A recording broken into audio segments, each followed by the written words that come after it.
पूर्व सांसद और भाजपा नेता दिलीप घोष ने बताया कि ऑपरेशन सिंदूर के बाद पहली बार प्रधानमंत्री नरेंद्र मोदी अलीपुर द्वार आ रहे हैं। आपको बता दें कि बुधवार को न्यू टाउन इको पार्क में मीडिया को संबोधित करते हुए उन्होंने मुख्यमंत्री के उत्तर बंगाल दौरे, शिक्षक भर्ती घोटाले, राज्य में 3 दिनों तक बस हड़ताल समेत कई अहम मुद्दों पर अपने विचार व्यक्त किए।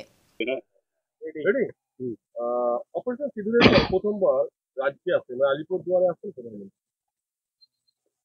দেখুন, অপারেশন সিন্দুর তো আছেই, তার জন্য সারা বিশ্বে এই যে আমাদের সেনার যে পরাক্রম এবং পাকিস্তানের যে চরিত্র, এটা তুলে ধরার জন্য আমাদের এমপিরা যাচ্ছেন এবং সমস্ত দলের এমপিরা তাতে অংশগ্রহণ করছেন। বিশ্বের বিভিন্ন দেশে গিয়ে এই বিষয় তুলে ধরা হবে এবং স্বাভাবিকভাবেই যেমন টেরোরিজমের বিরুদ্ধে সবাই এক হয়েছে, ভারতের নেতৃত্বে এটা এগোবে। মাননীয় প্রধানমন্ত্রীর প্রবাস দেশেতে হতেই থাকে বিভিন্ন প্রজেক্ট ইত্যাদিকে কেন্দ্র করে। তো পশ্চিমবাংলায় অনেক দিনে আসেননি, আমরা তার জন্য তাকিয়ে আছি, উনি আসবেন। পশ্চিমবাংলার পরিস্থিতি পরিবর্তন চাইছে মানুষ, এখানেও মোদিরাজ হোক, এখানকার মানুষ চাইছেন। সেই দৃষ্টিতে এটা শুরু হয়ে যাবে অভিযান। প্রাথমিক নিয়োগ দুর্নীতিকে দুর্নীতি বলতেই নারাজ প্রাথমিক।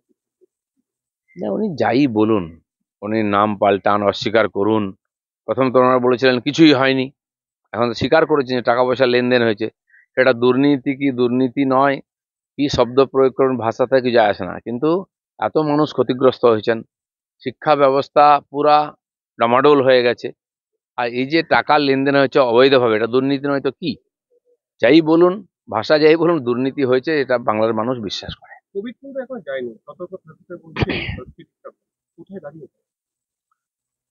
সম্ভবত ভারতে এখনো সেরকম কিছু সিমটম হওয়া যায়নি, কিন্তু এই ধরনের অসুখ আমরা দেখেছি, যে অভিজ্ঞতা হয়েছে 4 বছর আগে, যে ভয়ঙ্কর পরিস্থিতি, পুরো পৃথিবী স্তব্ধ হয়ে গেছিল।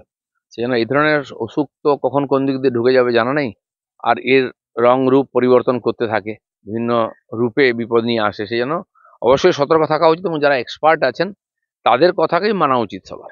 সর্বদলীয় দলে অভিষেক বন্দ্যোপাধ্যায় দিল্লি রওনা দেবে। চলো, প্রথম তো টিএমসি কাউকে পাঠাবে না বলেছিল, কমপক্ষে গেছেন, ভালোই। তিনি যুবনেতা, তার অভিজ্ঞতা বাড়ুক।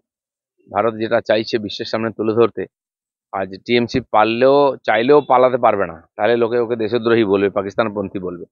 আর আমি শুনলাম নতুন একটা ফান্ডা শুরু করেছেন ওনারা, যেখানে কাশ্মীরে নাকি গুলিগোলা চলেছে, সেখানে নাকি তাদের এমপিরা যাবেন। কিন্তু তাদের কতজন এমপি মুর্শিদাবাদে গেছেন, জঙ্গিপুরে গেছেন, ধুলিয়ানে গেছেন, আমি এটা জানতে চাইছি। এমএলএদের বা নেতাদের একটা টিম তো পাঠাতে পারতেন ওখানে, যে হিন্দুদের। Bureau report, PVTV news.